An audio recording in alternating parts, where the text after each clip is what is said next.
Bom, pessoal, vamos para a nossa aula 10 de Química Orgânica 1. Essa aula é um pouco mais curta, tá? Mas ainda assim ela é bastante importante. Afinal de contas, se você for para um laboratório de Química Orgânica, é interessante você ter pelo menos uma ideia do estado físico da substância que você está trabalhando e principalmente se ela é ou não solúvel em água, tá? Então a gente vai fazer aí algumas predições a respeito de ponto de fusão, ponto de ebulição e solubilidade, tá bom? Então vamos começar pela solubilidade. Vamos continuar usando aquela regra geral que você deve conhecer, de que semelhante dissolve semelhante, tá? Então nós vamos considerar a força das interações não covalentes entre as moléculas do soluto e do solvente. Na prática, aqui eu tenho uma ordem decrescente dessa força, tá? Então deixa eu colocar aqui para vocês. Aqui eu tenho uma ordem decrescente das forças intermoleculares que a gente vai revisar, tá? Intermoleculares entre aspas, né? Porque a mais forte delas, na verdade, vai envolver íons. Embora aqui, em química orgânica, a gente vai poder trabalhar, por exemplo, com compostos iônicos, como, por exemplo, acetato de sódio, tá? Que tem também aqui um certo caráter covalente aqui nas ligações carbono-carbono, carbono-oxigênio. Mas aqui, entre o oxigênio e o sódio, nós temos aqui uma ligação iônica, né?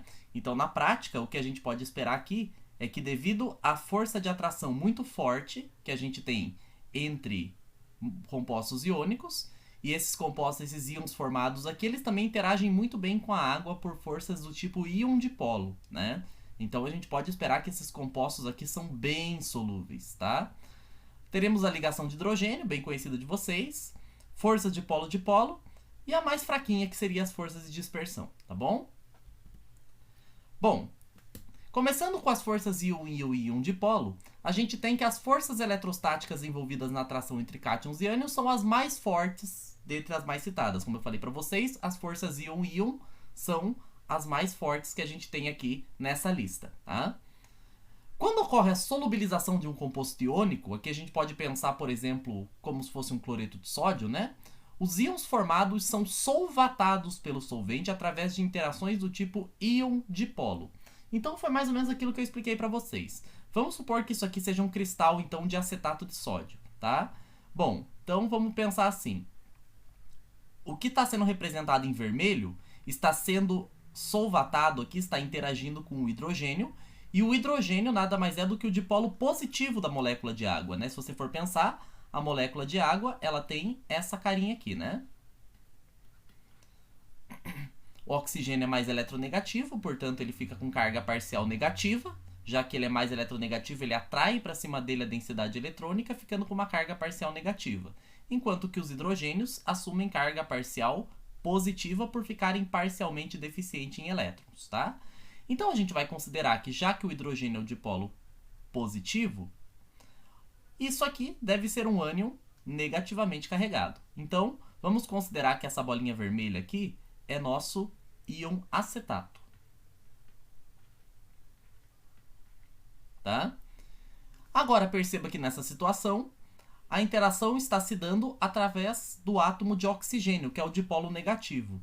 Bom, o dipolo negativo, como polos opostos se atraem, provavelmente essa bolinha azul aqui nada mais é do que um cátion, né, positivamente carregado. Isso aqui é um ânion, né, isso aqui é um cátion. E o cátion aqui, nosso cátion seria o sódio. Tá? Então, depois que ocorre, né, digamos assim, o rompimento da rede cristalina através do processo de dissolução, em seguida os íons são solvatados, né? Então esse é o processo que é a solubilidade desse composto aí, tá bom? Aqui, claro, né, eu coloquei ali como exemplo envolvendo cloreto de sódio, é possível também, tá? Mas eu escolhi agora explicar com acetato de sódio para a gente pegar um composto aí mais orgânico, né? Temos as forças do tipo dipolo-dipolo, né, que vão acontecer em ligações covalentes polares, com exceção dessas três aí que envolvem hidrogênio e flúor, hidrogênio e oxigênio, hidrogênio e nitrogênio, porque nesse caso a gente vai ter um caso especial de dipolo-dipolo que eu já vou explicar para vocês. Mas um clássico exemplo que a gente tem aqui é, por exemplo, na propanona, né, onde você tem um dipolo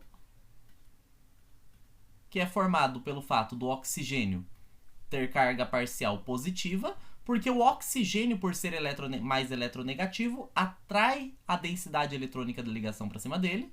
O oxigênio, portanto, fica parcialmente negativo e o carbono fica, portanto, parcialmente positivo, né? E perceba que o polo negativo está aqui atraído pelo polo positivo, né? Polo negativo se atraindo ao polo positivo. Mais ou menos dessa forma aqui como está sendo mostrado. Isso aqui, portanto, são interações do tipo dipolo-dipolo. E no caso da ligação de hidrogênio, é quando nós temos, como disse aqui, como se fosse um dipolo-dipolo muito forte, né? Que ocorre entre átomos de hidrogênio ligados a átomos pequenos e muito eletronegativos, como flúor, oxigênio ou nitrogênio. Ligação de hidrogênio eu costumo dizer assim, um macetinho que eu dou. Hidrogênio ligado a FON interagindo com FON. O que é FON? Flúor, oxigênio ou nitrogênio, tá? Então a gente pode ver a ligação de hidrogênio aqui no etanol, por exemplo. Ó. Olha só o que eu tenho. Hidrogênio ligado no oxigênio e interagindo com outro oxigênio. Ou seja, está ligado a FON interagindo com FON. No caso aqui, interagindo com o O, né? Com o oxigênio. Um outro exemplo, eu posso pensar na molécula de amônia, né? Se eu pegar aqui na amônia, NH3, e eu posso posicionar uma outra molécula de amônia aqui, né? Olha só, eu vou desenhar aqui uma interação de hidrogênio, uma ligação de hidrogênio, aqui. Novamente, ó, o que está acontecendo? Hidrogênio ligado ao nitrogênio, nitrogênio faz parte do FON, e interagindo também com o nitrogênio, né? Então, isso aqui também a gente tem hidrogênio ligado a FON interagindo com o FON, tá? E no caso das forças de dispersão, o que a gente tem basicamente é o seguinte, as forças de dispersão vão ocorrer em moléculas apolares, né? Então, vamos colocar aqui moléculas apolares. Como moléculas apolares não apresentam polos, eu posso pensar, por exemplo, no hexano, onde aqui 1, 2, 3, 4, 5, 6, onde nesse caso, o que eu tenho? Basicamente só átomos de carbono e hidrogênio. E a diferença de eletronegatividade entre carbono e hidrogênio, ela não é significativa para o que a gente vai fazer aqui, ó. Lembrando lá da nossa ordem decrescente de eletronegatividade, perceba que a diferença de eletronegatividade entre carbono e hidrogênio é muito pequena, tá? Então, a gente vai considerar essa molécula aqui como sendo apolar, né? E se ela é apolar, eu não tenho como gerar os dipolos positivo, delta mais, delta menos, né? Dipolos positivos e negativos.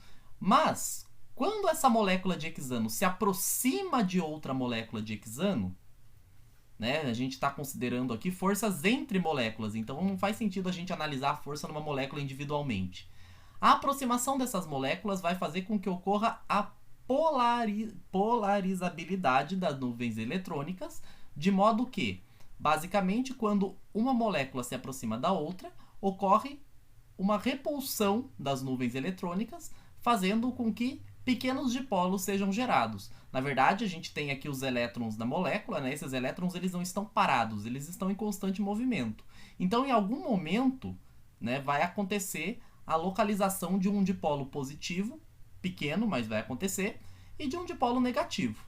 Quando isso acontece, isso induz o dipolo nas outras moléculas. Perceba que aqui, ó, como eu tenho um dipolo positivo nessa nuvem aqui, esse dipolo negativo induziu um dipolo positivo aqui. Aí, claro, o dipolo negativo ficou para cá, já que ocorre repulsão de elétrons. E aqui, novamente, a aproximação dessa nuvem com essa aqui, por exemplo, ó, de novo, delta menos, delta mais, tá? Então, o que está acontecendo? O que está acontecendo é que, devido ao fato dos elétrons estarem em constante movimento, em algum momento eu vou ter a polarizabilidade dessas nuvens eletrônicas, tá? Então, uma região vai ficar mais deficiente em elétrons, portanto vai ficar delta mais, e outra vai ficar mais rica em elétrons, portanto delta menos. Nesse caso, o que vai acontecer então é que essa nuvem eletrônica vai induzir o dipolo nas nuvens eletrônicas das moléculas que estejam vizinhas. E nesse caso, isso vai fazer com que, por isso que essas forças de dispersão também são chamadas, principalmente lá no ensino médio, de dipolo induzido. Outro sinônimo interessante, dipolo temporário, tá? Então, eu gosto bastante desses sinônimos que são usados no ensino médio, né? Porque eles mostram aí de uma maneira bem didática a característica dessa interação, né? E como são dipolos temporários, induzidos e muito pequenos, essa interação ela ainda é muito mais fraca, tá? Então, o que vai depender essa questão da polarizabilidade, essa questão das forças de dispersão? Bom, primeiro, a polarizabilidade relativa dos elétrons dos átomos envolvidos, tá? Um exemplo aqui que mostra é que o CF4 e o CI4 são ambos moléculas apolares. Mas, se considerarmos as forças intermoleculares entre duas moléculas de CI4, que contêm átomos polarizáveis de iodo, descobriríamos que a força de dispersão são muito maiores do que as moléculas de CF4. Isso porque o iodo é muito maior do que o cloro, né? Então, como o iodo ele tem um raio muito grande, ele tem uma eletrosfera muito grande, consequentemente, ele consegue polarizar melhor essas nuvens eletrônicas, né? Agora, o flúor, como ele é muito pequeno, já vai ser mais difícil de acontecer essa polarização. Inclusive, uma curiosidade que até o Solomons levanta lá, é que fluoretos de carbono, diferente de hidrocarbonetos, né, os fluoretos de carbono eles apresentam pontos de fusão e ebulição ainda menores do que os hidrocarbonetos. Isso porque os átomos de flúor, como eles são muito pequenos, eles não são muito polarizáveis, tá? Outra coisa que a gente vai ver bastante também tem a ver com a área superficial das moléculas, tá? Então, essa área superficial relativa, ela também vai dizer pra gente como que essas forças de dispersão vão atuar na atração entre essas substâncias, tá bom? Com relação à solubilidade, então, a gente pode pensar o seguinte, né? Grupos que fazem ligação de hidrogênio com a água ou que interagem fortemente com a água, eles vão ser mais solúveis, né? Então a gente pode pensar, então, como uma regra geral, que íons, como aqui no caso um sal de amônio ou um carboxilato, eles são solúveis, né? Basicamente, acima de 6 carbonos são solubilizados e a gente pode pensar que qualquer molécula, nesse caso, que tenha um grupo... Por exemplo, aqui na morfina, se eu fosse reagir ela com ácido para formar um certo sal aqui, ó, por exemplo, sei lá, eu reagia com HCl para formar aqui N+, Cl-. Essa forma iônica seria solúvel em água, tá? Então, isso é uma coisa que a gente vai ver muito. Se você estuda farmácia, você vai estudar muito isso em química medicinal, porque basicamente quando você tem um fármaco na forma iônica, ele é muito mais solúvel, por exemplo, em fluidos que são aquosos, né? Então, por exemplo, são mais facilmente excretados pela urina e por aí vai, tá? Então, aqui, por conta das interações íon-dipolo, entre os íons e o dipolo da água, que a gente viu são as interações mais fortes, né? Íon, íon, íon dipolos, encabeçam a nossa lista, né? Nesse caso, o que a gente vai ver, portanto, é que esses compostos serão mais solúveis em água. Agora, álcoois e fenóis. Nesse caso, o que a gente tem? A gente tem que álcoois e fenóis contêm um grupo hidroxila, que pode solubilizar de 3 a 4 carbonos. A hidroxila é capaz de fazer ligações de hidrogênio fortes com a água. Então, por isso, álcoois e fenóis são consideravelmente solúveis, tá? Depois a gente pode citar aminas, que são grupos ainda polares, né? Ésteres, amidas. E aqui a gente tem os que são menos solúveis, né? Éteres, aldeídos, cetonas e por aí vai. E na prática, né, quanto maior o número de carbonos na cadeia, isso aqui é interessante, quanto maior o número de carbonos, menos solúvel vai ser a substância, tá? A vitamina C, se eu não me engano, ela tem 6 carbonos na cadeia, tá? Mas vitamina C é solúvel justamente por conter muitas hidroxilas, tá? Então, qualquer coisa, depois eu até posso fazer aqui algum teste. Será que eu faço agora? Vamos dar uma olhada. Vamos aplicar essa tabelinha aqui na morfina e na vitamina C, para vocês tentarem entender bem certinho o que está acontecendo. Então, olha só. Na prática, morfina, né? Aqui você tem a fórmula molecular dela, né? Então, C17, são 17 carbonos que eu tenho aqui.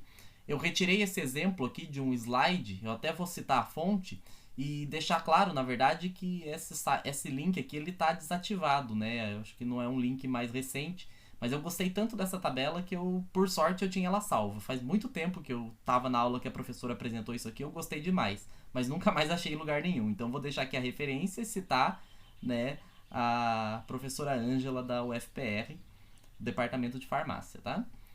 Então, aqui no caso, o que a gente tem?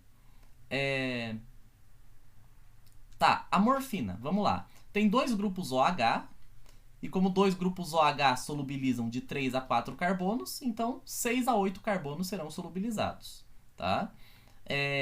A gente tem aqui um grupo amina, que está aqui.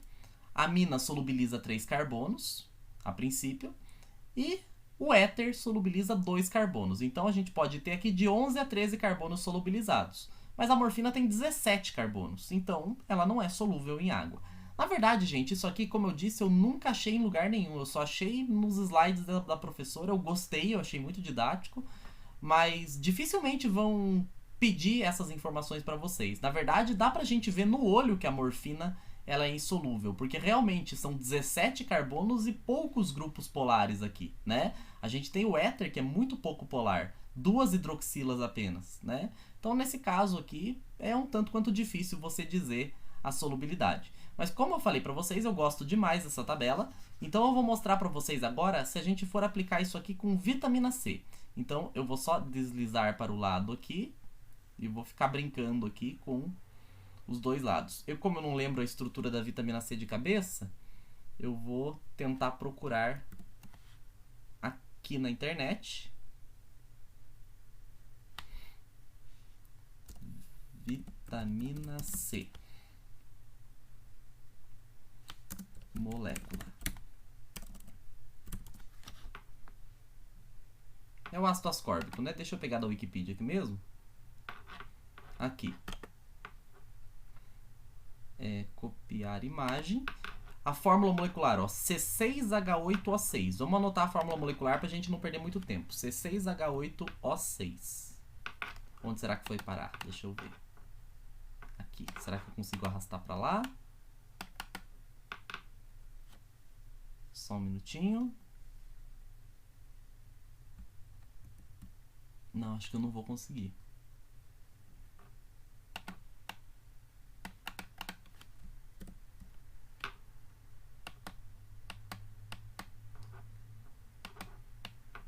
Deixa eu só copiar aqui, então. Pra ficar mais bonitinho. A fórmula é C6H8O6, né?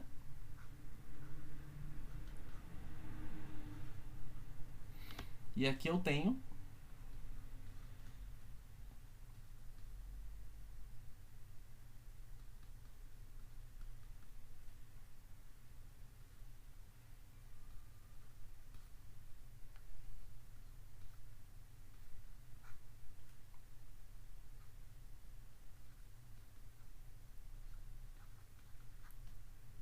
dupla O.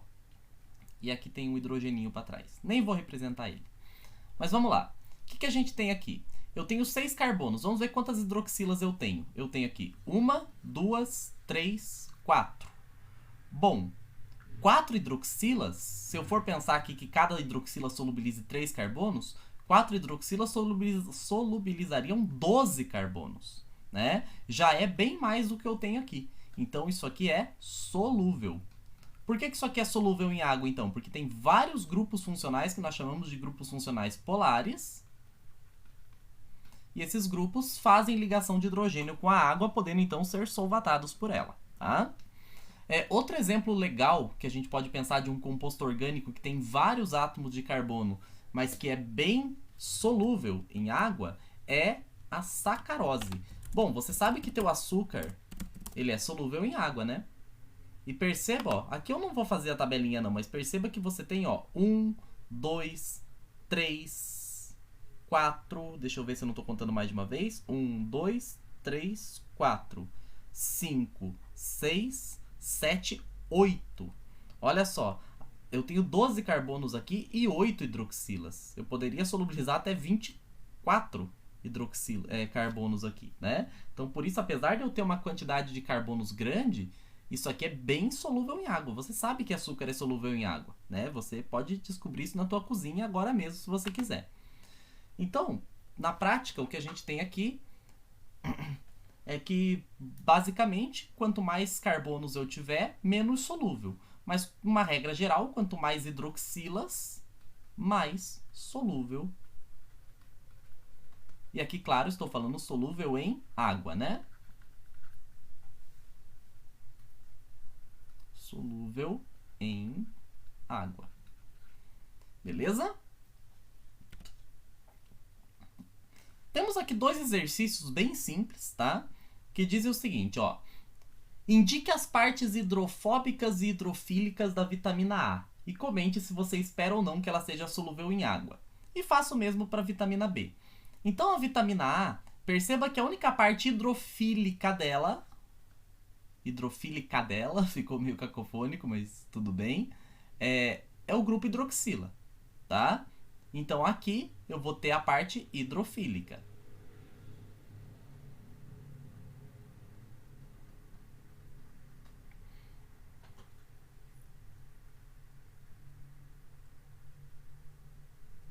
E a parte hidrofóbica seria todo esse resto aqui, a cadeia hidrocarbônica, né? Essa aqui é a parte hidrofóbica. Bom, podemos esperar que a vitamina A seja, portanto, insolúvel em água. Porque olha só quantos carbonos eu tenho aqui e quantas hidroxilas eu tenho, né? Agora, aqui na vitamina B existem múltiplos sítios hidrofílicos, tá? Eu tô lendo aqui o comentário do Solomons, porque eu quero depois fazer um acréscimo, principalmente no próximo exercício ali. Mas aqui o que dá pra gente considerar? O carbono da carbonila, da carboxila, tudo isso aqui eu posso dizer que é um grupo hidrofílico, e tudo aquilo que for hidrofílico eu vou colocar em verde. Tá? E eu tenho aqui um grupo amino, né? Esse grupo amino, o nitrogênio do anel, sim, também considerado como hidrofílico, tá? A parte hidrofóbica, portanto, que eu vou colocar aqui em vermelho, seriam esses átomos de carbono e hidrogênio do anel. Mas perceba que eu tenho aqui 1, 2, 3, 4, 5 carbonos. Eu tenho um nitrogênio e um grupo carboxílico, tá? Bom, aqui de cara já dá para dizer que é solúvel, mas se você gostou tanto da tabelinha quanto eu, é só a gente ver que aqui a gente tem 1, 2, 3, 4, 5, 6 átomos de carbono, tá? Então eu tenho aqui a carboxila do ácido carboxílico, que já solubiliza 3 carbonos, né? E a amina, que também solubiliza 3 carbonos. Então 3 com 3 dá 6. A princípio, tudo isso aqui então é solubilizado, tá?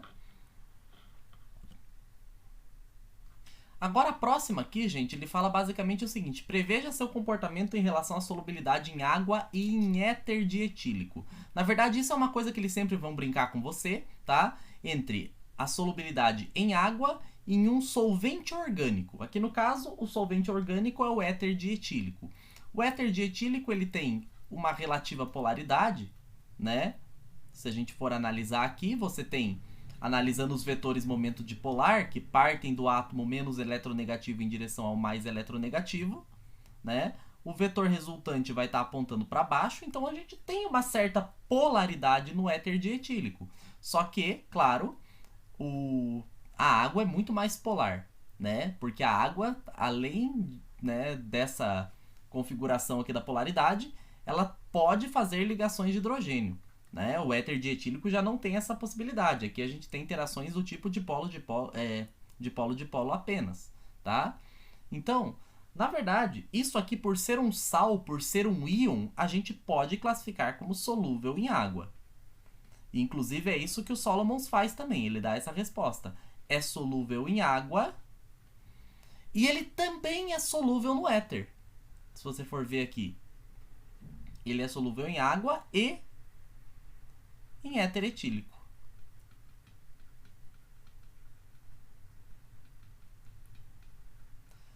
Antes de ler aqui o comentário do Solomons, eu vou só fazer um comentário aqui, que isso aqui claramente é um tensoativo, tá?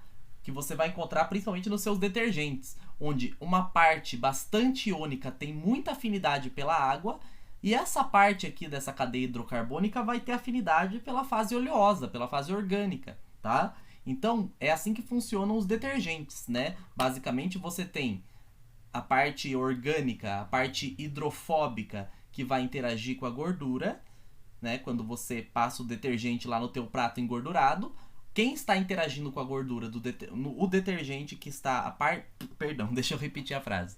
A parte do detergente que está interagindo com a gordura a partir do momento que você está passando ali o detergente no seu prato é essa parte apolar, que nós chamamos de cauda apolar, porque parece uma cauda isso aqui, né? Assim como isso aqui a gente chama de cabeça polar, né? Então, a gente representa genericamente um tensoativo dessa maneira aqui, ó, como se fosse uma cabeça polar e uma cauda polar, tá?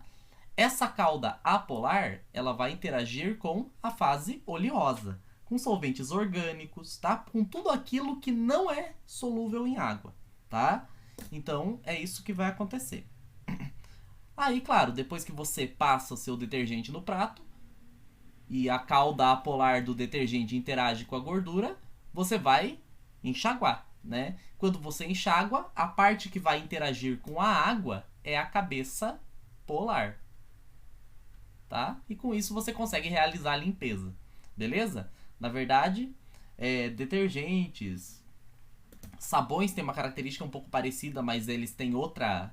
A gente, né, basicamente obtém eles de outra forma, né? Então isso aí não é a estrutura de um sabão propriamente dito, mas sim provavelmente de um detergente aí, de um tensoativo, tá? Lendo o comentário do Solomons, o que ele vai dizer pra gente, ele não fala aí sobre essa questão dos tensoativos, isso aí eu apenas acrescentei, porque eu acho bastante válido, você provavelmente, se você for fazer outras disciplinas de química, você vai ouvir muito esse termo, né? Mas aqui olha só o que ele diz, ele fala basicamente o seguinte: por causa de seu caráter iônico, ele é um sal verdadeiro, o composto é solúvel em água. O cátion orgânico e o íon brometo são bem solvatados pelas moléculas de água de modo similar ao brometo de sódio, por exemplo. O composto também é solúvel em solventes de baixa polaridade, como o éter dietílico, tá? Como eu falei para vocês, baixa polaridade. Não quer dizer que o éter seja apolar, tá, gente? Mas sim que ele tem uma baixa polaridade. Os grupos alquila, lembra, né? Eu expliquei para vocês, então o grupo alquila nada mais é do que essa cauda hidrocarbônica aqui, né? Como se fosse um substituinte alquila, né? Então ele diz aqui, os grupos alquila hidrofóbicos podem agora ser considerados lipofílicos, ou seja, eles buscam um ambiente apolar.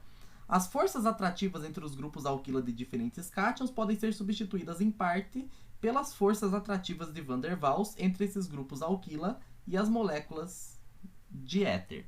Então, na prática, o que ele está dizendo aqui é o seguinte, é que a solubilidade desse composto é maior em água do que em éter etílico, tá? Mas ainda assim, ele é solúvel em éter etílico também, tá? Falando agora de ponto de fusão, ponto de ebulição, vamos lembrar que ponto de fusão é mais difícil a gente ver esse tratamento de ponto de fusão. A gente vai encontrar muito mais até exercícios falando sobre ponto de ebulição. E eu já vou explicar para vocês o porquê. Ponto de fusão, na verdade, eles dependem de um parâmetro que a gente não tem muito como prever assim no olho, né? Que é o empacotamento do sólido formado. Beleza? Tem também ali a situação de que moléculas simétricas apresentam pontos de fusão mais elevados. Isso pode parecer um pouco estranho, eu já vou mostrar para vocês que não, isso realmente acontece. E assim como o ponto de ebulição, o ponto de fusão aumenta conforme a massa molar. Então, por isso, por exemplo, se eu for pensar no hidrocarboneto de 30 carbonos, esse hidrocarboneto provavelmente será sólido à temperatura ambiente. Tá? Enquanto os pontos de ebulição, esses sim dependem majoritariamente das forças intermoleculares. Tá? E a gente já vai ver por que isômeros ramificados apresentam menores pontos de ebulição. Tá? E aqui é aquela regra de ouro, né, gente? Sempre que a gente tem forças íon-íon, né, a gente pode dizer que para compostos com massas moleculares parecidas, eu posso dizer que as forças íon-íon vão demandar mais energia para serem rompidas do que forças íon dipolo do que ligações de hidrogênio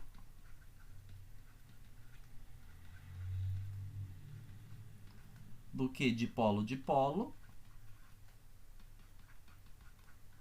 E as mais fraquinhas, como a gente falou, são as forças de dispersão.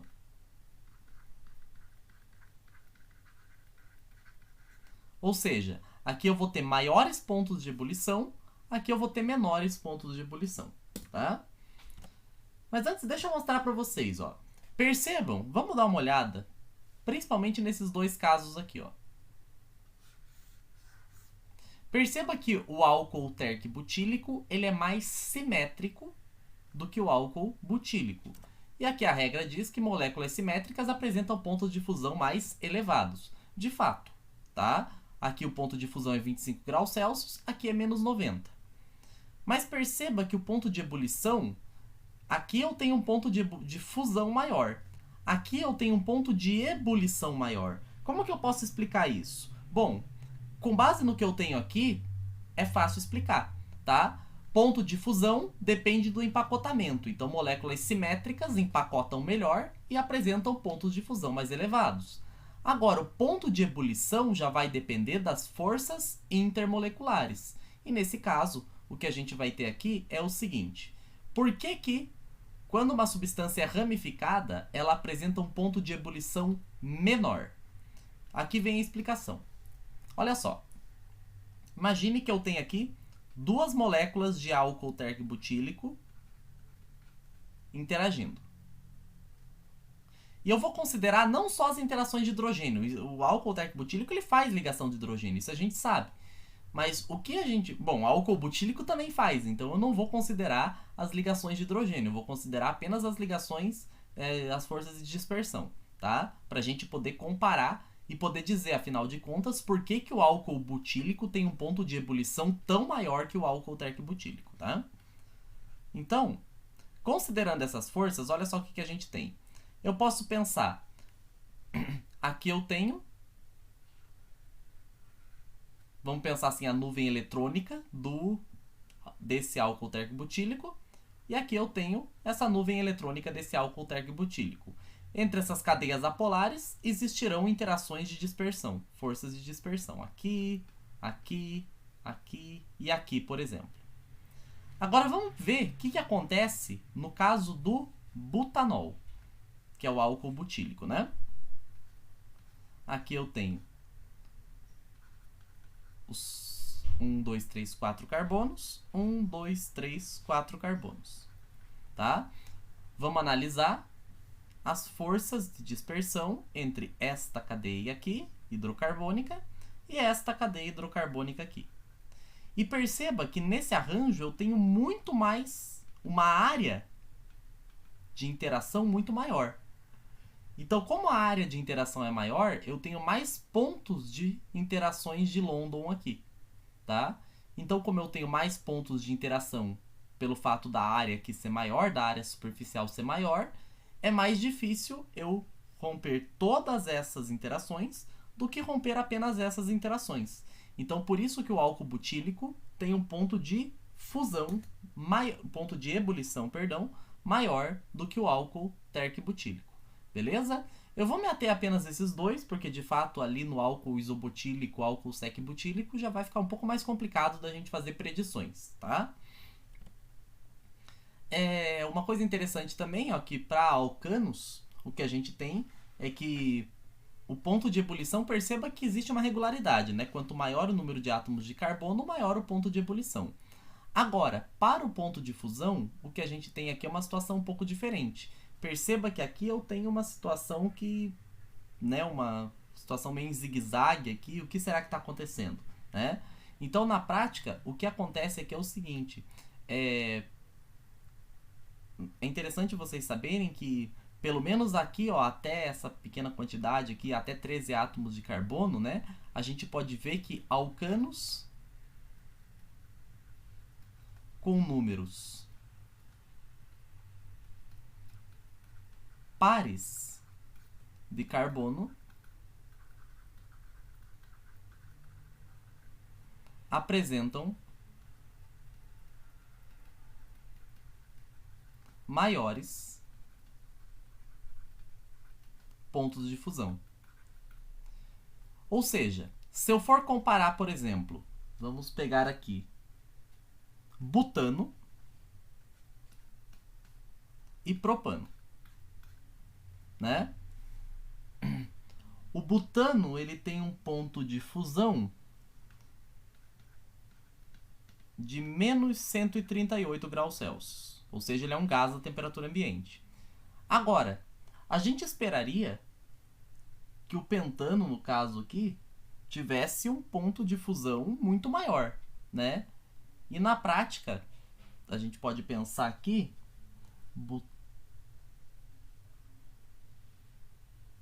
acho que eu não escolhi um exemplo legal.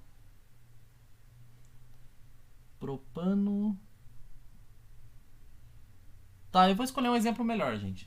Que é meio complicado mesmo, tá? Mas assim, na prática você tem um. Não é tão maior assim o ponto de fusão, mas acho que. E aqui eu vou colocar também geralmente, né? Porque eu acabei de me deparar com uma exceção aqui. Tá? Então vamos lá. Se eu for pegar, por exemplo, então, o etano e o propano. Etano, ponto de fusão. Deixa eu olhar com calma aqui. Etano, menos 183. E o propano,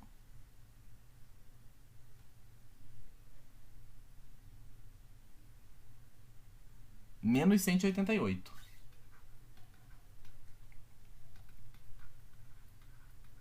Aí você pode pensar, bom, mas o propano tem uma massa maior, tem uma cadeia carbônica maior, por que, que o ponto de fusão dele é mais baixo? Né? Na verdade, isso tem a ver com o fato de que alcanos pares, com números pares de carbono, via de regra, eles empacotam melhor. Tá? Então, de novo, o ponto de fusão tem a ver com o empacotamento. Né? Segundo diz o Solomons aqui, ó, estudos de difração de raio-x, que fornecem informações sobre a estrutura molecular, revelaram a razão para esta aparente anomalia. Né? As cadeias dos alcanos com número par de átomos de carbono empacotam-se mais densamente no estado cristalino. Como resultado, as forças de atração entre as cadeias individuais são maiores e os pontos de fusão são mais elevados. Tá? Então, aqui só essa observação mesmo, tá? Mas realmente é uma situação bem, eu não sei se, né? Igual se a gente for ver, o que eu tinha colocado para vocês aquela hora, né? Eu tinha colocado o pentano, o propano e o pentano, né? E aqui para vocês verem como é anômalo mesmo, né?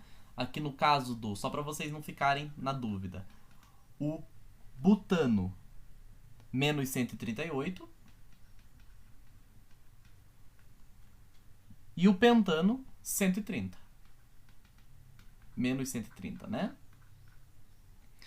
É maior, sim, mas pouquíssima coisa, né? Então aqui a gente vê muito esse comportamento aqui, ó. Né? Se a gente for pensar aqui, essas linhas, deixa eu só ver certinho, branca... Não, perdão, a branca é pares, né? Pares tem ponto de fusão maior.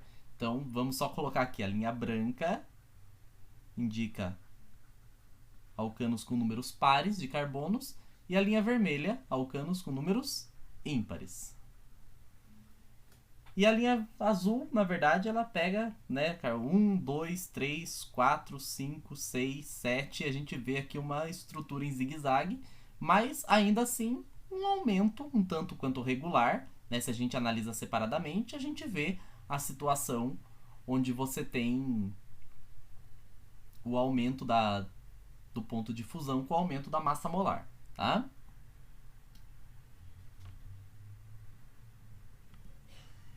Bom, aqui eu tenho bastante simples esse exercício, só para a gente finalizar. Eu acho que esse é o nosso último slide. Olha só, os compostos em cada um dos itens têm as mesmas ou semelhantes massas moleculares. Que composto você espera que tenha o ponto de ebulição mais elevado? Ora, na letra A, eu espero que este composto aqui tenha ponto de ebulição mais elevado. Por quê? Porque aqui eu tenho possibilidade de fazer ligações de hidrogênio. Né? Ligações de hidrogênio são interações mais fortes, demanda mais energia para separar as moléculas, então provavelmente as moléculas do 1, 2, 3, 4 do butanol, elas terão um ponto de ebulição mais elevado do que o álcool, do que o éter etílico. Aqui, ó, nesse caso, perceba que CH3, 3N, ele está falando de uma substância com essa cara aqui, ó. CH3, N, CH3, CH3. Aqui eu não tenho hidrogênio ligado ao nitrogênio. Aqui eu tenho. Então, se aqui eu tenho possibilidade de fazer ligação de hidrogênio, esse cara aqui vai ter um ponto de ebulição mais elevado. Agora, aqui na letra C, eu tenho uma substância que pode fazer uma ligação de hidrogênio ou uma substância que pode fazer duas ligações de hidrogênio. Nesse caso aqui é o propileno glicol, né? Esse cara aqui será, portanto, aquele que tiver maior ponto de ebulição. Aqui mesma coisa, gente. Bem simples esse aqui, ó. Ordem crescente de ponto de ebulição. Ora, quem vai ter o menor ponto de ebulição provavelmente vai ser ou A ou D. E aí a gente vai lembrar, quanto mais ramificado, menor o ponto de ebulição. Por quê? Porque a área de interações, a área superficial da molécula é menor, então eu vou ter menos interações. Consequentemente, portanto, o menor ponto de ebulição é o composto D. Vamos lá, é ordem crescente, então quem vem em seguida é o composto A. Né? Esses aqui que são apolares, portanto, vão ter os menores pontos de ebulição. Depois, entre B e C, aqui em B eu tenho a possibilidade de uma interação de polo, e aqui em C eu tenho a possibilidade de uma interação de hidrogênio. Ligação de hidrogênio é mais forte, então, consequentemente, quem vai ter menor ponto de ebulição entre B e C será B. E C, por fazer ali a ligação mais forte, vai ter, portanto, o maior ponto de ebulição de todos. Beleza, gente? Então a aula de hoje era só isso, tá? Na próxima aula nós vamos começar a falar sobre análise conformacional. Então eu agradeço aí pela atenção, espero que tenha ajudado. Qualquer coisa podem me perguntar aí nos comentários que eu interajo com vocês sem problema nenhum, tá bom? Então um abraço e até a próxima aula.